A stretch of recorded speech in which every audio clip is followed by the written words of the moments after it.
খালেদার বিদেশে চিকিৎসার আবেদন নাকচ, প্রচলিত আইনে সুযোগ নেই। 401 ধারা আছে, সেই সব রায় দেখা হয়, তাহলে এটা আদালতের কাছে পাঠানোর কোনো নাই, সুযোগ নাই। বিএনপি আবেদন করতেই পারে, কিন্তু আমাদের তো আইনের বাইরে আমরা কিছু করতে পারি না।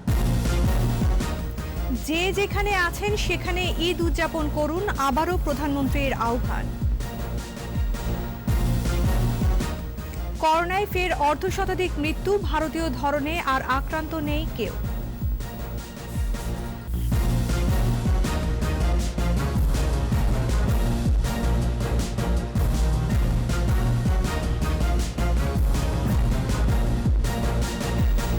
শুনছিলেন ফার্স্ট সিকিউরিটি ইসলামী ব্যাংক লিমিটেড সংবাদ শিরোনাম। আমন্ত্রণ রাত 9টার 21 সংবাদে, সাথে আছি আমি আশরাফ সাবেরা। দর্শক, 21 টেলিভিশনের সংবাদ একই সাথে সরাসরি দেখতে পাবেন আমাদের ফেসবুক পেজ www.facebook.com/2124 অনলাইনে। Mega spider ceiling fan, mega বাতাসে শান্তির পরশ। চিকিৎসার জন্য বিদেশে যেতে খালেদা জিয়ার আবেদন নাকচ করে দিয়েছে সরকার। স্বরাষ্ট্রমন্ত্রী আসাদুজ্জামান খান কামাল জানিয়েছেন, আইন অনুযায়ী দণ্ড মওকুফ করে খালেদা জিয়াকে বিদেশে পাঠানোর সুযোগ নেই। এদিকে খালেদা জিয়ার বিষয়ে মানবিক হওয়ার আহ্বান জানিয়েছেন বিএনপি মহাসচিব মির্জা ফখরুল ইসলাম আলমগীর। বিস্তারিত সাইদুল ইসলামের রিপোর্টে। গত 5 মে রাতে বিএনপি চেয়ারপারসন খালেদা জিয়াকে চিকিৎসার জন্য বিদেশ নিতে স্বরাষ্ট্রমন্ত্রীর কাছে আবেদন করেন তার ভাই শামীম ইস্কান্দার। এরপর আইনগত দিক নির্ণয়ে আবেদনটি পাঠানো হয় আইন মন্ত্রণালয়ে। সকালে আইন মন্ত্রণালয়ের মতামত আসে স্বরাষ্ট্র মন্ত্রণালয়ে। পরে স্বরাষ্ট্রমন্ত্রী জানান, আইনগত দিক বিবেচনায় বিদেশ যেতে অনুমতি দেওয়ার সুযোগ নেই।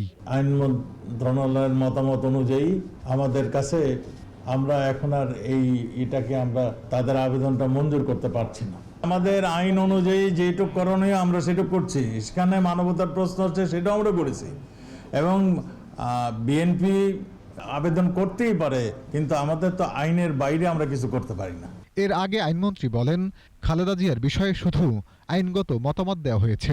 এই যেখানে 401 ধারা আছে, সেই সব রায় দেখা হয়, তাহলে এটা আদালতের কাছে পাঠানোর কোনো নাই, সুযোগ নাই। আমি শুধু একটা দিকই প্রাধান্য দিয়েছি, সেটা হচ্ছে আইনি দিকটা।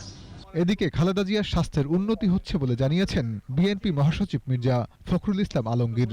সকালে এক ভিডিও কনফারেন্সে তিনি বলেন, তার আশা করছেন সরকার মানবিক দিক বিবেচনা করবে। যদিও এখনো তাকে আপনার বিভিন্ন রকম আপনার চিকিৎসাগত যে পদ্ধতিগুলো, সেগুলো কিন্তু আপনার একেবারে সিসিইউ ছাড়া অন্য কোথাও সম্ভব না। এবং সেইখানে সিসিইউ যা যা দরকার সবকিছুই তারা সেখানে করছেন। এবং তারা এই কিছুক্ষণ আগে আমাকে যেটা বলেছেন যে she is showing a sign of progress. করোনায় আক্রান্ত হওয়ার পর খালেদা জিয়াকে উন্নত চিকিৎসার জন্য দেশের বাইরে পাঠানোর দাবি জানিয়ে আসছে বিএনপি। সাইদুল ইসলাম, 21 টেলিভিশন, ঢাকা। করোনার নতুন ধরন দেখা দিয়েছে বাংলাদেশে, তাই যে যেখানে আছেন সেখান থেকেই ঈদ উদযাপনের আহ্বান জানান প্রধানমন্ত্রী শেখ হাসিনা। পূর্বাচল নতুন শহর প্রকল্পে ক্ষতিগ্রস্তদের প্লট বরাদ্দ অনুষ্ঠানে প্রধানমন্ত্রী বলেন, সরকারের মূল লক্ষ্য সকল মানুষের বাসস্থান নিশ্চিত করা। যাদের গাড়ি বাড়ি আছে তাদের চাহিদা সীমাহীন উল্লেখ করে ক্ষোভ প্রকাশ করেন প্রধানমন্ত্রী শেখ হাসিনা। প্রণব চক্রবর্তীর রিপোর্ট। ঢাকা শহরের ক্রমবর্ধমান চাপ সামলাতে চারপাশে গড়ে তোলা হচ্ছে নতুন আবাসিক এলাকা। স্লোগান, সবার জন্য আবাসন, পরিকল্পিত নগরায়ন। মহানগরীর প্রায় 15 লক্ষ। এমন একটি প্রকল্প পূর্বাচল নতুন শহর। 2 যুগেরও বেশি সময় অপেক্ষার পর এখানকার মূল বাসিন্দারা বুঝে পাচ্ছেন তাদের প্লট। মূল অধিবাসী ও সাধারণ ক্ষতিগ্রস্ত, এ দুটি ক্যাটাগরিতে মোট 1440টি প্লট বরাদ্দ দেওয়া হচ্ছে। গৃহায়ন ও গণপূর্ত মন্ত্রণালয় ও রাজুকের তত্ত্বাবধানে 89.63 একর জমিতে নতুন এসব প্লট বরাদ্দ দেওয়া হয়। এসব প্লটে স্থানান্তরিত হবে 15 লাখ মানুষ। ভাস্কর্য রূপে উপস্থাপন। বঙ্গবন্ধু আন্তর্জাতিক সম্মেলন কেন্দ্রে আয়োজিত অনুষ্ঠানে গণভবন থেকে ভার্চুয়াল প্ল্যাটফর্মে যোগ দেন প্রধানমন্ত্রী শেখ হাসিনা। তার পক্ষ থেকে প্লট প্রাপ্তদের হাতে বরাদ্দের দলিল তুলে দেন গণপূর্ত প্রতিমন্ত্রী।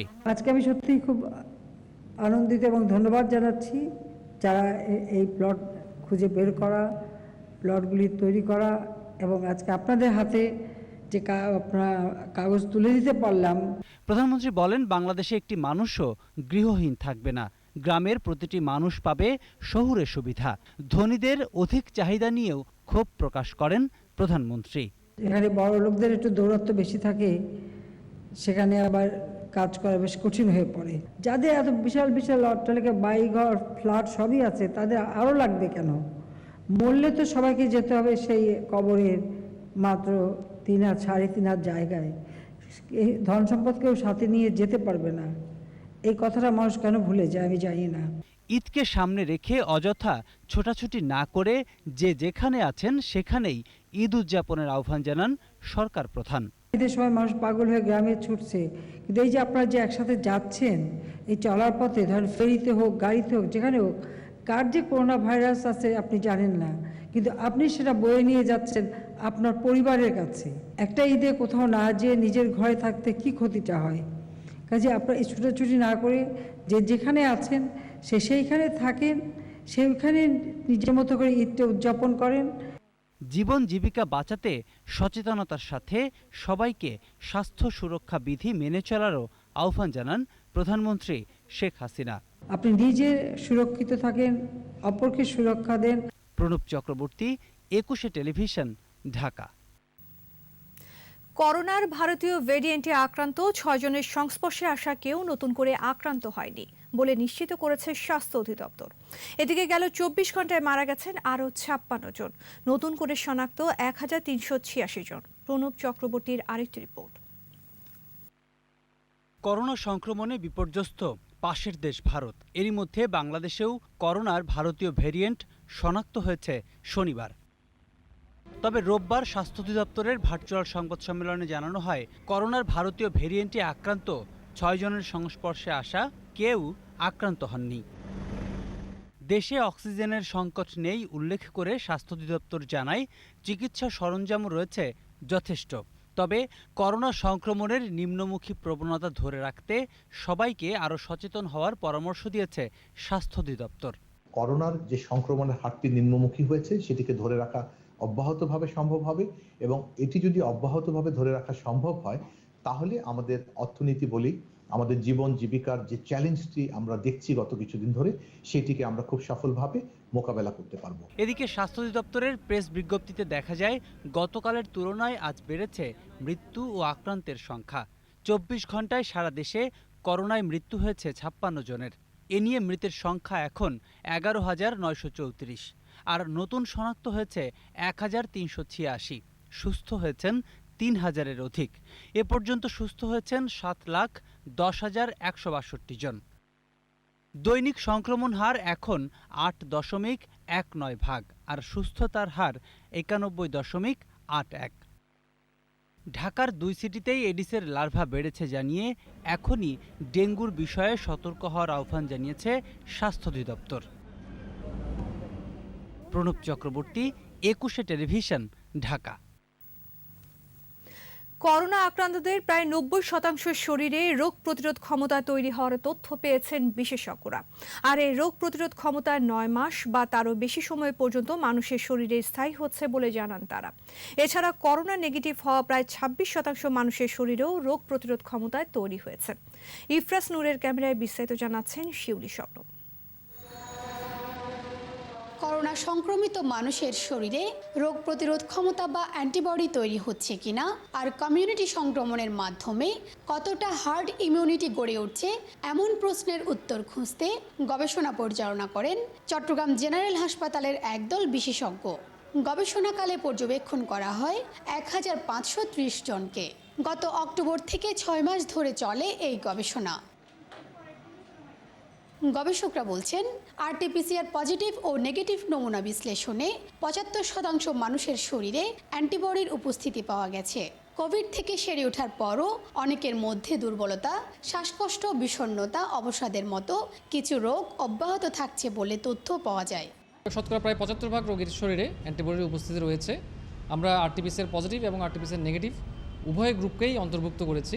তথ্য বিশ্লেষণে দেখা গেছে প্রথমবার করোনা আক্রান্তরা দ্বিতীয়বার আক্রান্ত হলেও তারা সংকটাপন্ন হওয়ার ঝুঁকিতে পড়ে না। এছাড়া বাংলাদেশ ধীরে ধীরে হার্ড ইমিউনিটির দিকে এগিয়ে যাচ্ছে এমন আশা জাগানীয় তথ্যও দিচ্ছেন গবেষকরা। যাদের আরটিপিসিআর নেগেটিভ ছিল তাদের মধ্যে শতকরা 26 জনের মধ্যে আমরা দেখেছি যে অ্যান্টিবডি তৈরি হয়েছে, যদিও তারা করোনা নেগেটিভ ছিলেন। দুপুরে চট্টগ্রাম জেনারেল হাসপাতালে আনুষ্ঠানিকভাবে এই গবেষণার তথ্য প্রতিবেদন প্রকাশ করা হয়। এ সময় উপস্থিত ছিলেন শিক্ষা উপমন্ত্রী ও জেনারেল হাসপাতাল ব্যবস্থাপনা কমিটির সভাপতি মহিবুল হাসান চৌধুরী নওফেল। এই গবেষণা দেশে ভবিষ্যৎ করোনা সংক্রমণ মোকাবেলায় ভূমিকা রাখবে বলে আশা প্রকাশ করেন তিনি। আজকে যেই লব্ধ তথ্যগুলো আছে সেটার ভিত্তিতে ভবিষ্যৎ নিয়ন্ত্রণ, নিষেধাজ্ঞা, লকডাউন যাই বলেন না কেন সেটা ওভাবে করেই করতে হবে যে বয়স ভিত্তিক, রোগ ভিত্তিক, এলাকা ভিত্তিক কিভাবে করা যাবে, এটা খুবই গুরুত্বপূর্ণ। জেলা পর্যায়ে পরিচালিত প্রথম এই গবেষণায় আর্থিক সহযোগিতা দেয় দেশের শীর্ষ শিল্প প্রতিষ্ঠান এস আলম গ্রুপ ও ইসলামিক ফাউন্ডেশন। এই গবেষণার ফলাফল দেশের পাশাপাশি আন্তর্জাতিক জার্নালেও প্রকাশের উদ্যোগ নেওয়া হয়েছে বলে জানান গবেষকরা। শিউলি শবনম, 21 টেলিভিশন, চট্টগ্রাম। নিচ্ছি প্রিমিয়ার ব্যাংক লিমিটেড সংবাদ বিরতি। নো মাস্ক নো সার্ভিস বিধি মেনে চলুন, সুস্থ থাকুন। যখন ফিরছি তখন অন্যান্য খবরের সঙ্গে আরও থাকবে। সোহরাওয়ার্দী উদ্যানে গাছ কাটার ঘটনায় আদালত অবমাননার মামলা, শুনানি যে কোনো দিন।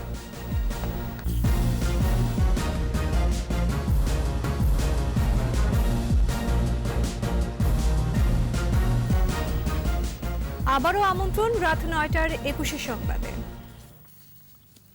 দেশে শনাক্ত হয়েছে করোনা ভাইরাসের ভয়ঙ্কর ভারতীয় ধরন।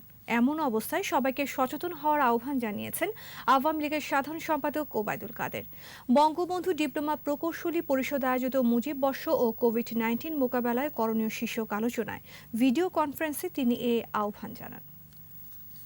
সরকার সরাসরি দূরপাল্লার গণপরিবহন চলাচল বন্ধ রেখেছে, অথচ ফেরিঘাটে ঘরমুখী জনতার যে বেপরোয়া ঢল, তাতে এটাই প্রমাণিত হয় ভাইরাসের ভয়ঙ্কর সংক্রমণের শঙ্কায় মানুষ নিরুৎসাহিত হচ্ছে না। শোনা যাচ্ছে ভারতীয় ভেরিয়েন্টের সংক্রমণ ক্ষমতা 20 গুণেরও বেশি। এমতো অবস্থা আমাদের উদাসীনতা, অসচেতনতা, অসচেতনতা বিপজ্জনক ভবিষ্যতেরই পূর্বাভাস দিচ্ছে। ঈদের ছুটি যাই হোক, পোশাক শ্রমিকরা কর্মস্থল ত্যাগ করতে পারবে না বলে জানিয়েছেন শ্রম প্রতিমন্ত্রী মুনুজান সুফিয়ান। ঈদের ছুটি, বেতন, বোনাস বিষয়ে বৈঠক শেষে এ মন্তব্য করেন প্রতিমন্ত্রী। ছুটি যাই দেন না কেন, কর্মস্থলে অবস্থান করতে হবে। আপনি 5 দিন নেন, 7 দিন নেন আর 10 দিন নেবেন।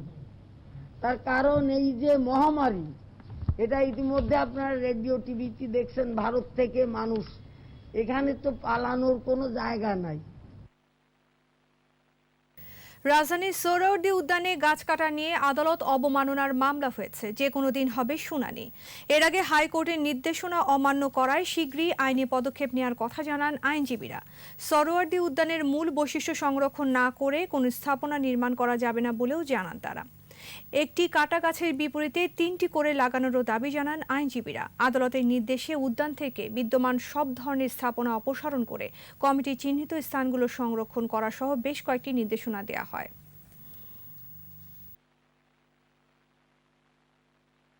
আদালত অবমাননার মামলায় আমরা 3টি জিনিস চেয়েছি। একটি হলো গাছ কাটা বন্ধ করা এবং রেস্টুরেন্টের যে প্রজেক্ট আছে সেটিকে স্থগিত করা।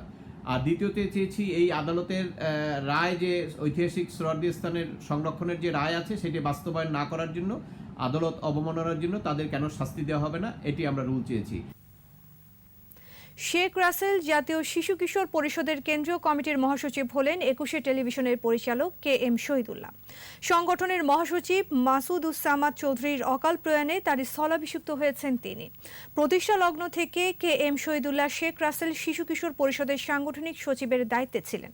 33 বছর ধরে সাফল্য ও নিষ্ঠার সাথে সংগঠনের কেন্দ্রীয় দায়িত্ব পালন করছেন।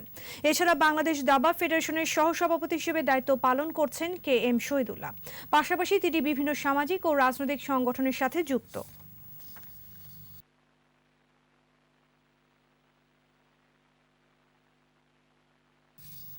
নিচ্ছি প্রিমিয়ার ব্যাংক লিমিটেড সংবাদ বিরতি। নো মাস্ক নো সার্ভিস বিধি মেনে চলুন, সুস্থ থাকুন। যখন ফিরছি তখন অন্যান্য খবরের সঙ্গে আরও থাকবে। লা লিগায় রাতে রিয়াল মাদ্রিদের শীর্ষে ওঠার লড়াই, প্রতিপক্ষ সেভিয়া।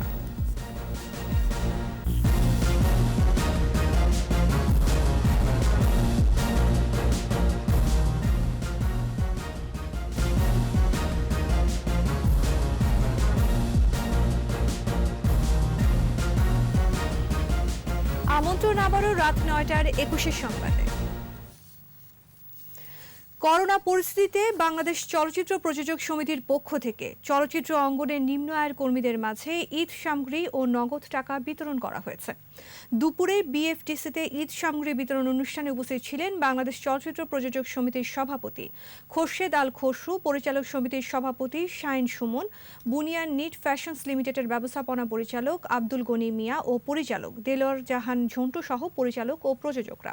এ সময় বাংলাদেশ চলচ্চিত্র প্রযোজক সমিতির সভাপতি খোরশেদ আল খসরু বলেন, চলচ্চিত্রের পেছনে যারা কাজ করেন তাদের দুঃখ লাঘবে সমিতি সবসময় পাশে রয়েছে।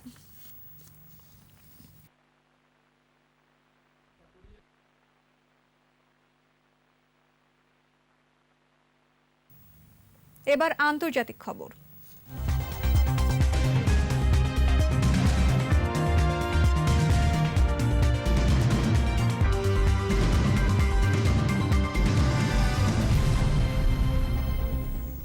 মহামারী করোনায় ভারতে ফের দৈনিক আক্রান্ত 4 লাখের বেশি ও মারা গেছে 4092 জন।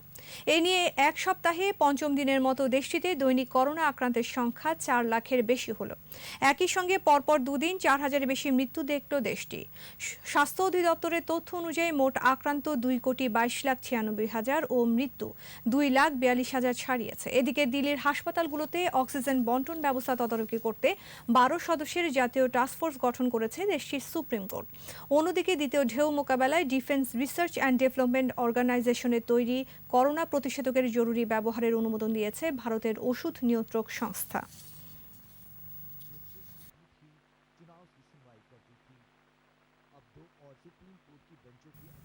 জানাবো খেলার খবর।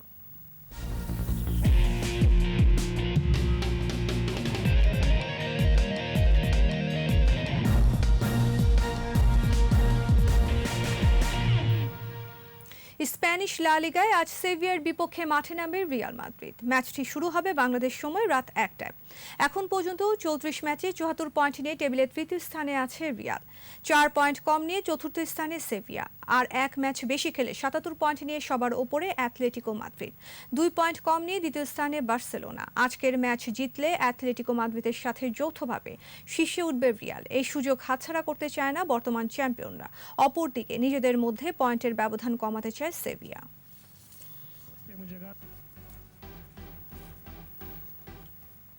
আর এরই সাথে শেষ করছি রাত 9টার 21 সংবাদ। যাবার আগে ফার্স্ট সিকিউরিটি ইসলামী ব্যাংক লিমিটেড সংবাদ শিরোনামগুলো আরও একবার। খালেদার বিদেশে চিকিৎসার আবেদন নাকচ, প্রচলিত আইনে সুযোগ নেই। যে যেখানে আছেন সেখানেই ঈদ উদযাপন করুন, আবারও প্রধানমন্ত্রীর আহ্বান। করোনায় ফের অর্ধশতাধিক মৃত্যু, ভারতীয় ধরনে আর আক্রান্ত নেই কেউ।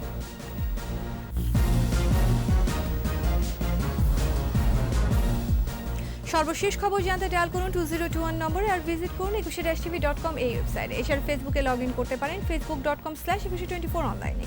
পরের সংবাদ রাত 11টায় দেখার আমন্ত্রণ রইল। স্বাস্থ্যবিধি মেনে চলুন, সুস্থ থাকুন। ধন্যবাদ।